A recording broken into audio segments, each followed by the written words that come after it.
two different mindsets, right? If you were a kind of person that knew that you weren't very good at trading, so you could have a job just executing orders and making brokerage commissions from the brokerage firm from executing their orders, and assuming that risk of executing the orders, and there could be out trades, right? When I was recruiting traders that worked for me and were backing them, I used to look for people that were, I don't want to say this negatively, but less cerebral, but more about discipline, like, so Division I athletes, college athletes, people like that, because they knew what it took to have the discipline to train their body. Now I just had to teach them how to train their mind when it comes to trading, right?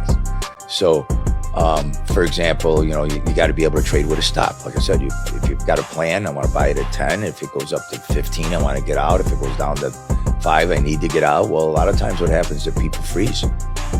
They put a position on, I always used to have a little saying that's, how do you turn a day trader into a scalper, or how do you turn a day trader into a position trader, right? Let the market go against him, right? So if he buys him at 10, he thinks, well, I love him at 10, let me buy him at 8. And he loves him at 8, he goes, let me buy him at 6. And then all of a sudden they're down to 2, and he's lost all his money, and he's got to puke out of his position, and the market turns around, goes the other way, right? So, that was a story that happened all the time, right? People just they lost their discipline. And if you lose your discipline, I used to have this little saying, if you lose your discipline, your ass is going to follow, right? And, one of my rules was don't shoot the whole wad in one day. You always want to be able to come back and trade the next day.